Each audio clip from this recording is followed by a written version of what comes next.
to luck management. It's been a while. It's been impromptu on some of these episodes that we've done, and the luck management lifestyle is back. The luck management world is back. Coming up on 100 episodes, a fantastic feat, something that I've been doing this for almost 2 years now, and I can't believe all the amazing, fantastic, really cool people that I've talked to. And hopefully at the end of the day, you get to take a little piece of what luck management means to me and put it in your world. And today I have a few different topics that I want to cover. I want to explore a little bit, and it's going to be another solo episode. And these next few episodes, and we have a few guests that I want to get on and explore the luck management lifestyle with. But there's a part of me that wants you to get to know more about me as we get to 100. I'm always interviewing people. We have different music things by Austin, which has been awesome. And we've done so many cool projects. But I think it's important for me and for the Luckies to kind of get into this summertime vibe, this summertime realization of reflection and growth. And I think that's like the first thing I want to explore a little bit is like the seasons of life. And philosophically, when I look at my life and I look at the way things have happened, good or bad, is that we move in these seasons. Like, a lot of people think the world just goes like that, or straight down. But I honestly believe that it is a ride the wave. Like, it's a constant. Energy is neither created nor destroyed. It's just transferred, just flowing up and down. And I'm at 27 years around the sun on this planet, and I've seen many ups and downs. And I have a gracious and wonderful family. I have the best dog in the world. Shout out Lolo, Lorelai. I have people that care about me. I have people that love me. But not every day is always a cakewalk. And you deal with that through work, your relationships, your friendships, your people that are in your daily life. And it's hard to sometimes be like, is this it? Or what am I doing here to grow and become the person that I want to be? But I've always looked at life as chapters. Like when you read a book, there is a setup, there are main characters, there are characters that show up for small moments of your life, and there are these chapters that define you and allow you to be the person that you want to be at the end of the day, ultimately going to that goal of when you get to the last moment and you've created a story, you've created a rendition. And that's what I've tried to do with luck management. But it do feel like you hit those different vibes with the seasons, and it's cyclical. A lot of the same things in your history flows and seems to happen at the same time, or you do the same sort of things, so you get the same results. Sometimes even if you're expecting different results, doesn't always happen. But I think we have to take those lessons and we learn from them and we grow from them. And we find an opportunity at the end of the day to get better or store it there so that your next decision can be stronger. And so that 1% better, right? Like the compounding world of how if you get 1% better, it ends up being like a multiple of 38, which is just astronomical. Or that trick, hey, give me a penny every day and double it. Just that theory of how exponentially large that can grow for you. And I definitely feel like I'm coming into that summer vibe, especially in Houston, hotter than ever. The vibe through work, about 6 months here with Kahuna, and you're feeling the ups and downs, and you're feeling the excitement of people going on vacation. You're feeling the excitement of people getting married and going to weddings, and you're feeling the excitement of the sun hitting you. We're all creatures of the sun at the end of the day. But I implore all of you luckies to just take a moment and see the seasons of life that you're going through. And that not everything is in that exact moment and won't always be perfect, but it is a trampoline to where you want to go, or even if it's just a small bounce. You will come down. What goes up must come down. So take that all in stride. I try and do that in my daily life, and I'm not one to give the best advice in the whole world, but it's a moving, growing, evolving part of your life that I think is really important and special to ultimately look at and know that it is important, and that some people are in your life for a specific reason.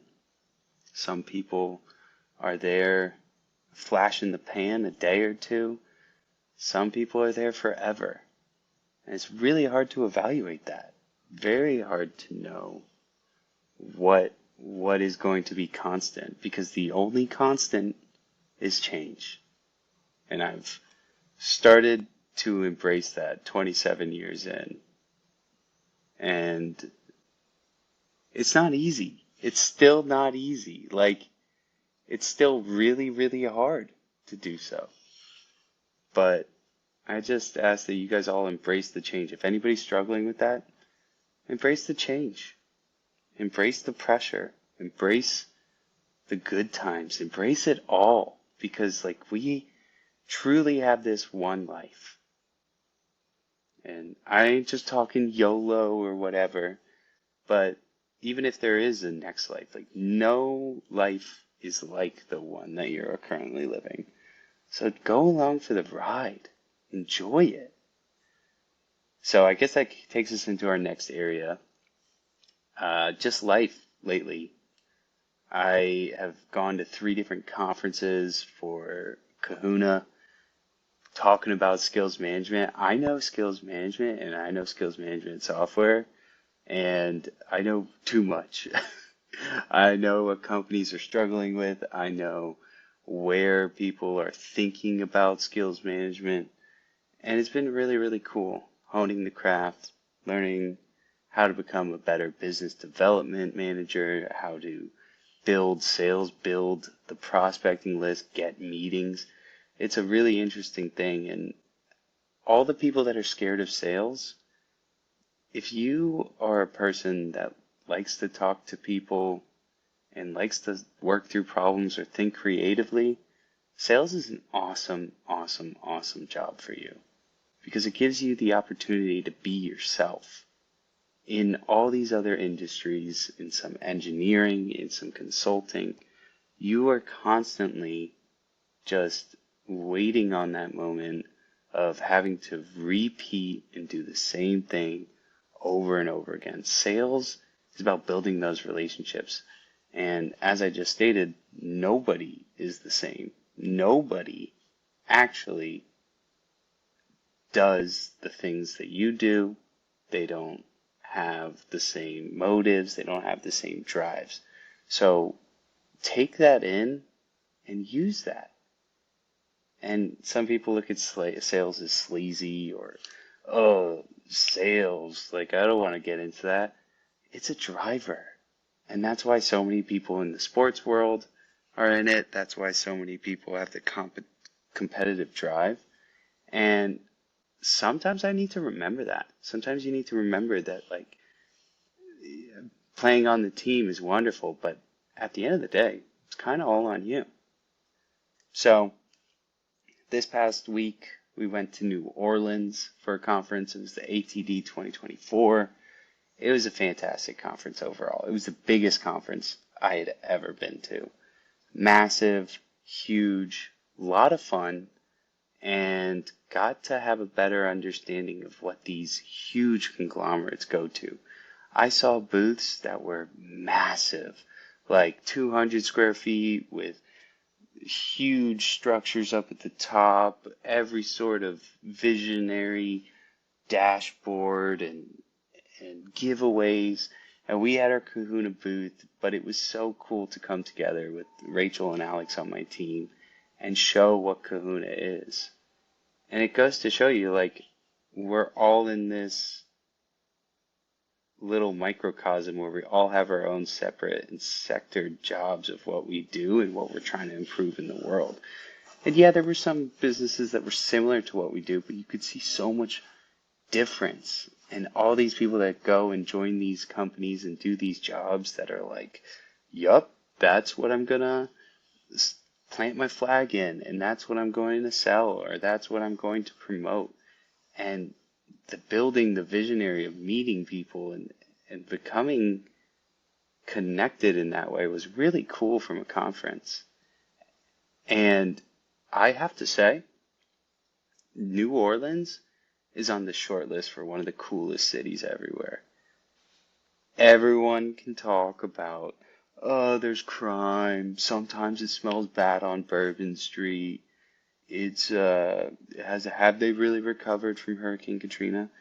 I'm sorry, New Orleans is so cool.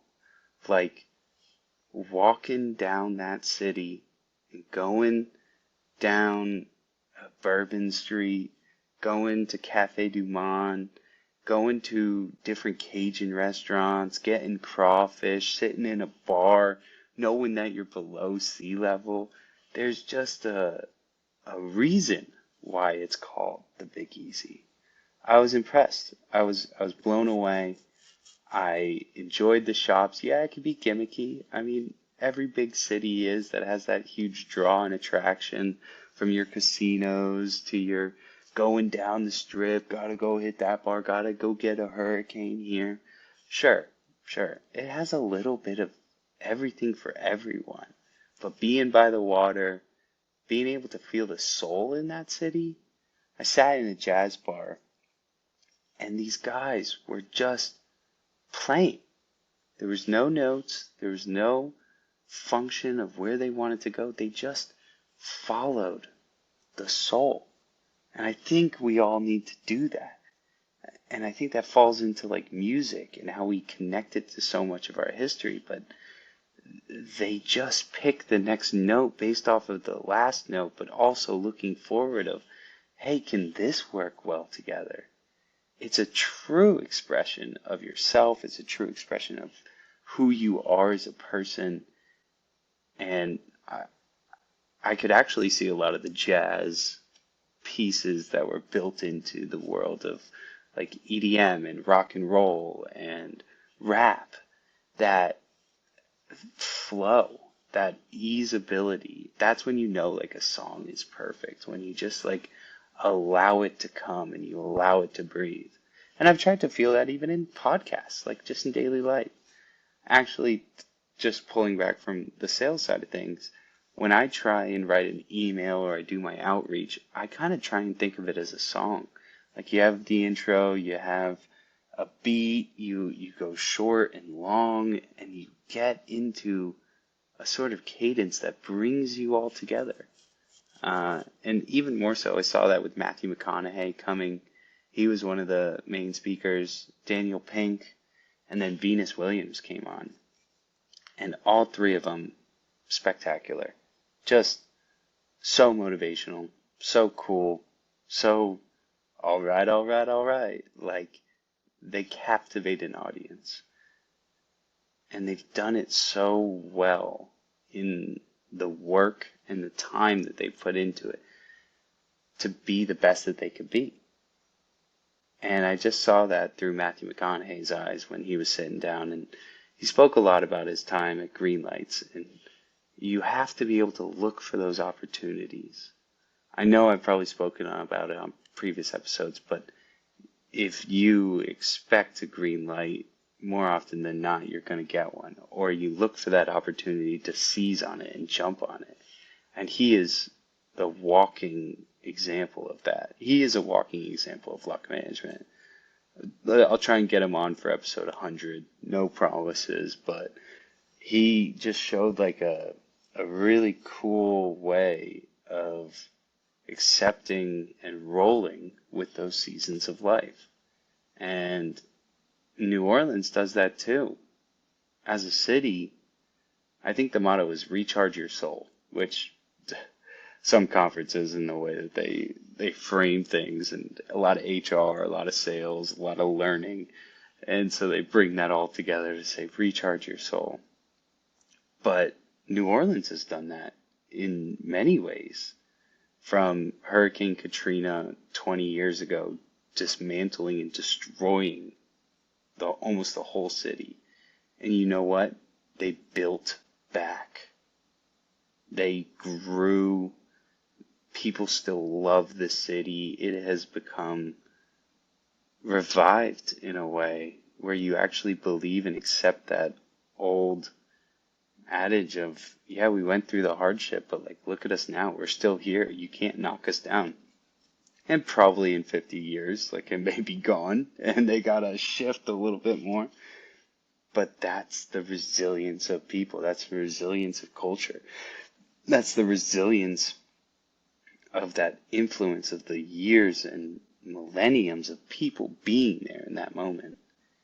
And they've had to deal with some seasons. They've had to deal with some winters. They've dealt with some summers. I mean, they get every college football championship, and there's a buzz around the city. They have 2 professional sports teams. I mean, really, really interesting to see. That leads me into this summer heat. I'm sorry, if you think it's too hot, wherever you are, you're wrong. Houston is hotter than ever. Summers here, insane. And I've kind of come up with this theory that it's a flip side. So when everyone talks about these northern winters and it being so hard to be indoors and stuff like that, or outdoors, I think it's the opposite way for places like Texas and deep south. Being in Houston, you're about as deep south as you can get. It's not like deep south, but the heat index here and the humidity. And so what I've seen is like when you would think that you would be done with working during the summer, oh, get outside, get outdoors. We're doing that during the winter when it's really nice weather. It's like 65 degrees, 70 degrees. You're out playing pickleball. You're hanging with your friends. You're getting a beer out at Kirby Ice House. Shout out. Love Kirby Ice House. But it's actually a flip side. And it's a very interesting concept to have to deal with because I've always been get outside during the summer. But I'm worried for Lorelai's pads going into the hot concrete. Like, she's going to burn her pads out there. And I think that kind of influences the way work works down here. I think actually in the summer people work harder down here. Hustle town, Houston. I mean, I guess that's what they call it, but there's like a different vibe. Definitely people are going on vacation. People are doing things around the country, and not everything is subset to the deep south, but the variation that you see from these people that you have to stay inside, so you're focused on the indoor activities and building things, and there's no days off. You take that into the fall, or you take that into the winter. So I'm just dealing with those changes where going to school in the Midwest and living in different areas, there's different climatic features that you have to deal with. And it's really interesting to see because it's been a complete flip-flop where you're like waiting for the winters, where in the north you're always waiting for the summers. And that just changes the dynamic of how people are and how people... Ayo! Today's luck management episode is brought to you by CharmND, or Charmed, if you'd like to call it. Whatever you want to call it. It could be whatever you'd like. So CharmND is an idea I came up with, and I'm super passionate about it. I've always wanted to hold a piece of Notre Dame in my hand. Highly customizable to whatever you want. And they have the grotto. They have the reflecting pond water from Hesburgh Library. They have 24 karat gold flakes, the dirt from Main Quad. They have stadium seat shavings from the old seats of Notre Dame. The Notre Dame Stadium football pellets of the enjoyed and loved football team. And if you want to make one customizable, I'm happy to work with you. Go Irish and go Charm ND. Now let's get back to the show. React and how they act within their seasons. So if you live up north, think about that. We think completely differently and flip side to how you think, and vice versa. It's a really interesting kind of concept that we see here that changes the way that we look at it. The next topic I want to talk about, a little bit of a deeper tone, is I had a good friend, or I have a very good friend that has lost somebody. And it just goes to show you that life is fleeting. You could be talking about someone or a family member or whoever, and you could talk about their quirks, you can talk about their life, you could talk about what sort of conversation you had and what sort of feelings you had. And in the next moment, it can be all gone. And so I say, life is fleeting, and call your mom, call your dad, call that friend that you haven't spoke to in a while, because you never truly know when time meets it. And to deal with this concept, we forget about the most important things in life.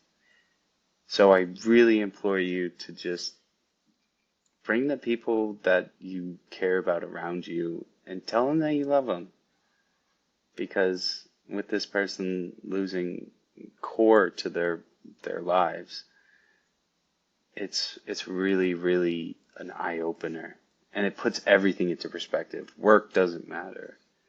School doesn't matter. In the grand scheme of things, what matters is your health and your happiness and your ability to share and be with people. We're social creatures, and I think we've forgotten a lot of that. So I implore you to just call your mom, call your dad, tell them that you love them, and then tell them you love them again, and call them back 15 minutes later to say it one more time.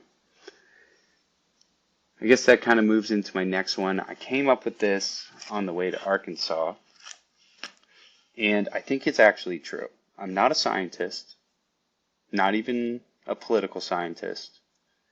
I like to think I do certain experiments on myself, in my life, checking things, verifying things. It's like the unknown knowns, always trying to get myself intermingled. But I have this theory that I've been working on. Well, it's new, but more and more as I think about it, I feel like it's true and it's real. And so this is the concept of the tree theory. And as we know, the roots and the tree systems, they all flow underground, and what we see is a trunk and we see a tree. But whenever you're down the highway, what you see is these huge lines of trees, just all stacked next to each other, especially in Arkansas. There ain't much down there in Arkansas, I'll tell you what. But there's a lot of trees. So we're on the way to Little Rock, and we look at this tree, and one tree is taller than the 6 to 12 trees all around it. And my theory, and what we've seen from mycelium networks and how mushrooms and fungi operates, is that it's a cohesive environment with trees, that there's neural networks all underneath the ground where they're communicating with each other, sending different energy sources, sending different things that parts of different trees need. But I actually think that all these trees are connected. So that group of 12 trees right there, I think they move in pockets. I don't think that every single tree is connected to another tree in a different state. No, but I think that there's these different microcosms.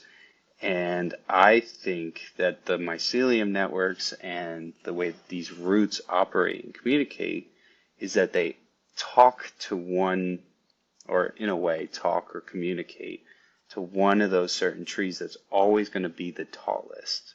And that's always going to grow the highest because they're going to expend and put all of their energy up into that tree to be able to have it grow the tallest so that it gets the most sun, that it's unobstructed, that it's being able to do that photosynthesis. And as it takes in all that sunlight and converts it to energy, what it does is it disperses into that other group of trees. And I've seen so many different variations of like, oh, why is that tree bigger than the other? Or why is those are exactly the same? I do think that they all communicate in a way that we don't really understand. We just see a tree and like that's its tree. But I do think it's all interconnected. Just like life, everything kind of interconnected, 6 degrees of separation, you never know. But that's kind of my tree theory, that it's an operating system to have one grow up higher than the other, expend and get as much energy from that, and then be able to disperse it around. Once again, energy dispersed, moving through. And that's why you sometimes see a super tall tree and a small variation of trees. Kind of goes to like people in a community, they can put their energy or lift up somebody to be able to help the whole community. It's kind of how I see it. So the next topic I want to move into, and just got a few more here, is this playing down to your competition. I've been playing a lot of pickleball lately, and pickleball is an awesome sport. I grew up playing tennis and I grew up playing ping pong all the time, so it's that cross variation between that. A little bit of squash, a little bit of racquetball, whole different court. But you really do notice that when you play with top players, you end up working on a game and you have one guy that's really good. And yeah, I'm not gonna lie, I'm pretty decent at pickleball. I know how to hit, I know how to vary. I definitely make my mistakes. Sometimes I need to be more aggressive. That's another topic. But what you see is that there's this level where you need to be nice in a way. It's a courteous sport, but also you play to your competition. Today I was playing with 3 guys, and 2 of them were just not up to the level that this other guy across from me is playing. So we're rallying, we're having great rallies and all that. And once the game starts, things just you get stopped, you get stuck in cement because these guys can't play to that level. These guys, sure, would be advanced in a beginner stage, but once they hit an intermediate or they hit a different level, they kind of have this energy suck, and they take some of that, and you evolve to that. You play to your competition. If you're in higher stakes, you end up playing higher. Some people can't do that, or some people aren't made for that, but at the end of the day, you kind of have that variation in that flow of all the people on the court, and it kind of creates one unit. And so we're playing with these guys, and I know I can slam it down on this guy, but there's just wanting to play real points or have a rally or figure out where things go. And I think that's the competitive nature. Like you want to finish it, but also I'm a team guy. I love the team. I love playing towards a common goal. And sometimes I just want to play maximum points. So like, hey, let's be here and there. But don't give that up. But you do play to the people around you. And you are who you surround yourself with. My mom has said that for all my life. And no truer words have been spoken, because you get into that expert level, you're going to be around experts, you're going to learn. So I implore you to first seek out your level and build your skill to move up in your levels, but and not to discount those people that are at a lower level than you. Sometimes it is fun to just play, and sometimes you have to forget that there's a competition or there's a winning, and sometimes it's a building a relationship and meeting people and just enjoying the ride for what it is. But also, go towards your competition and go a little bit higher, because at the end of the day, you will become stronger, you'll be better for that variation of your life. Take those moments and seize those to become better. Always reach a little bit higher. You may not make it, but you miss 100% of the shots you don't take. So go try. Go get to that moment. And it'll prove to be incredibly valuable in your life time and time again. Pressure is a privilege, right? Go and get it. Comes to those who deserve it. So the next thing I wanted to talk about, and I'd be remiss if I didn't add it on this episode, is Notre Dame football is about 90 days away. I am bullish on Notre Dame's football season. I am excited. I cannot wait to see what we have in store for Notre Dame football. Marcus Freeman in his third year, he's going to lead this team to an undefeated season. I'm calling it here. Mark this moment at 30 minutes of the conversation. Notre Dame is going to go undefeated. And you sound like a crazy Notre Dame fan. Sure. But the schedule is not that strong.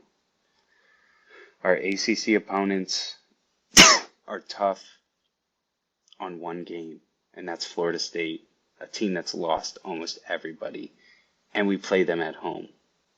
Yes, we have USC, and we don't know how they're going to be, but overall, the schedule does not come out to be too hard for us.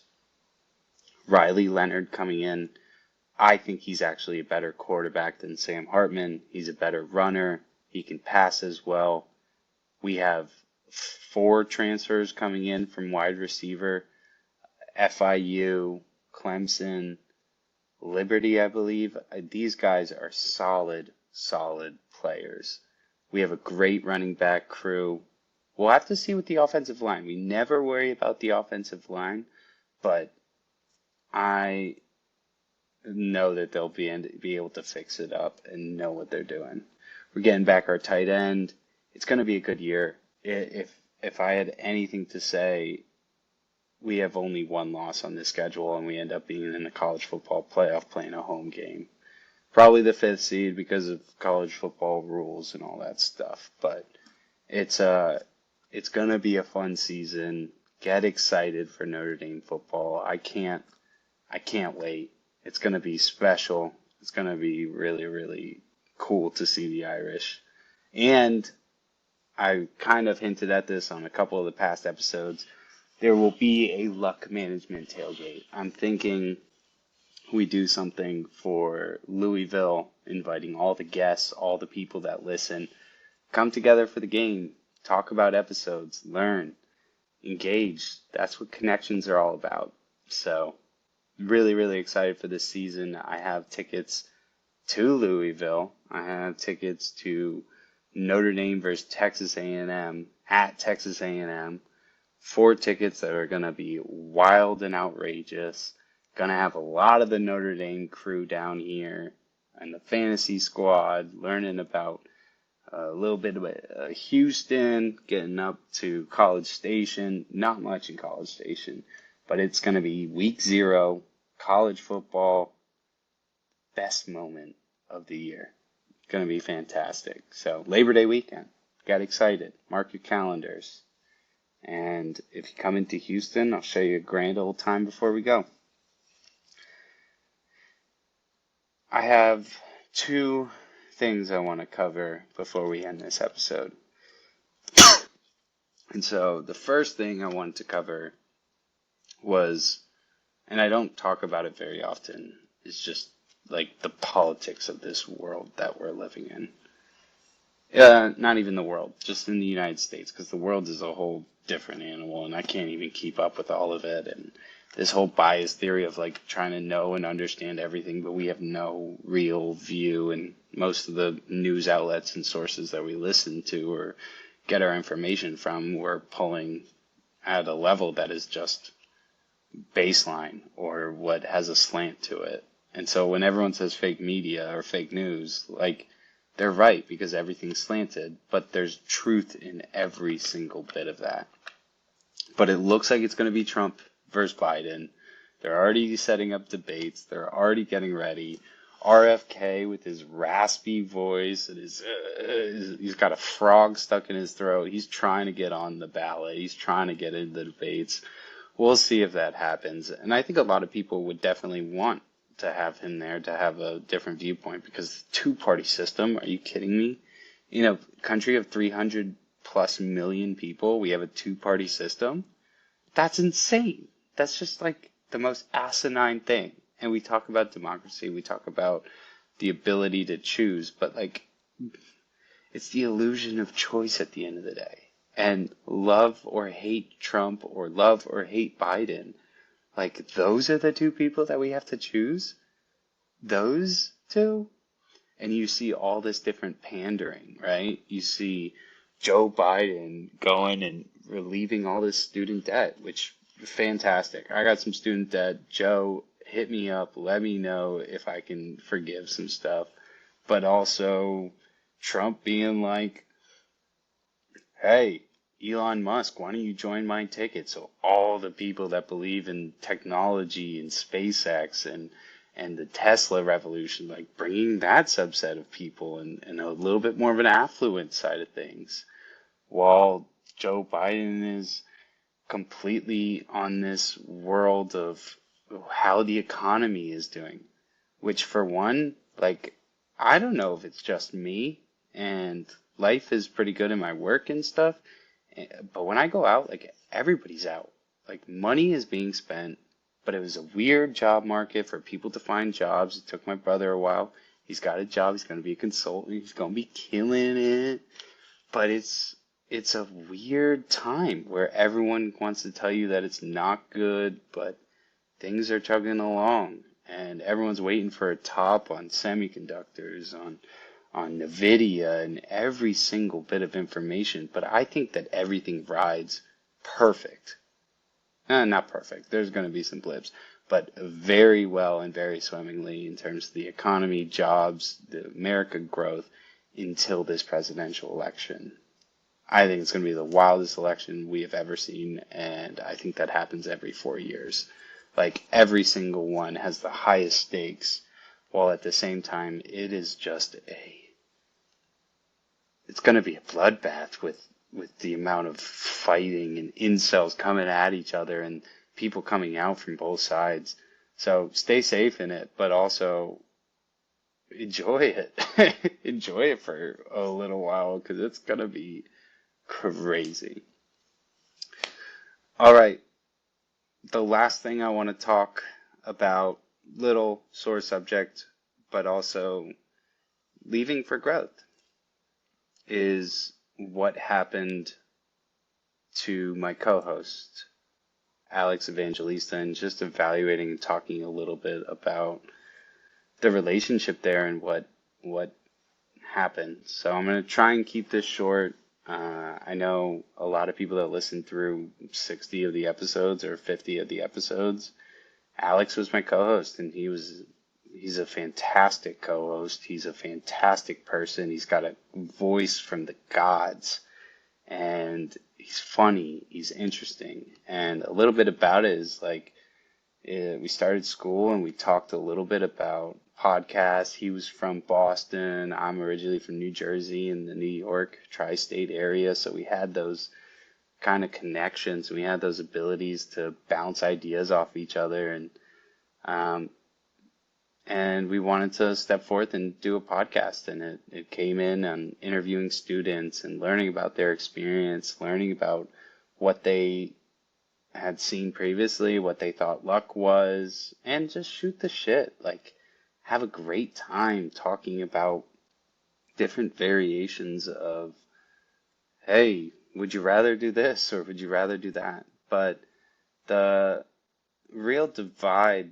at the end of the day that we saw, and as we were kind of getting to the end of the year, was I had aspirations to continue this. Like, the luck management lifestyle, the luck management podcast wasn't just a thing that I wanted to do for a year, just have fun doing with friends, which it was so much fun. It was so wonderful. But I tried to expand and build it out into a level that we could ultimately have on these amazing guests, that we can prep for talking to people like Steve Berline, like prep for startup companies to come in and tell us about their business and why they're doing what they're doing and what sort of issues they faced.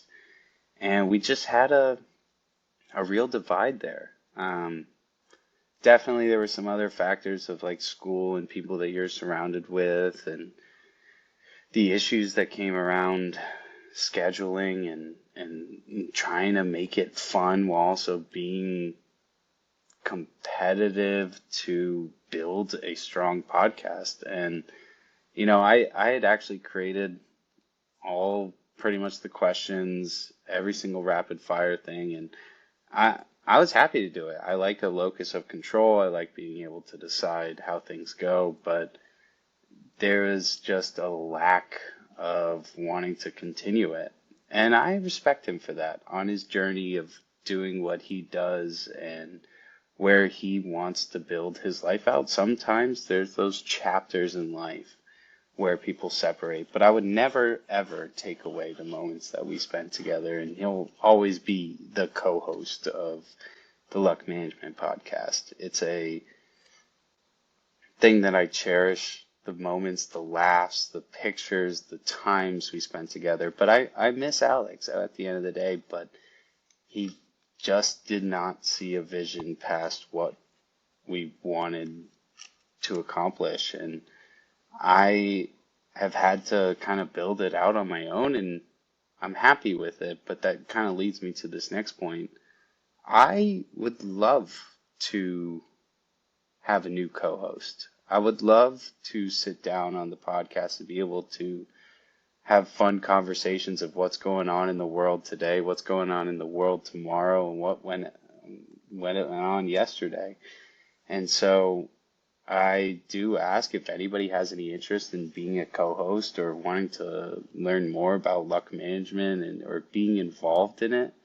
You realize you can't do anything in life without having help and new ideas. And so I ask for those breadth of ideas, and I ask for someone in, and it might be a trial basis, or we work out some ways of getting new ideas and fresh insight into the podcast. But I am looking for a new co-host. I think that would bring a lot of excitement and change and variation, where I've been so lucky that so many of you have listened and been a part of luck management. And luck management is only going to grow and evolve and become even more special. Whatever variation that moves into, whatever episode changes, and these solo episodes and going through lucky situations, I want to evolve, and I want to have keen ideas come in and make a difference. So if you want to be a co-host, reach out to me, let me know. I'd love to be able to kind of discuss that and walk through what a world in the luck management lifestyle is like. So as always, you can catch us on Apple, you can catch us on Spotify, available on YouTube. You get to watch 45 minutes of me on the screen just talking and giving you wild theories on what's happening in the world. But at the end of the day, as always, keep living the luck management lifestyle. Peace.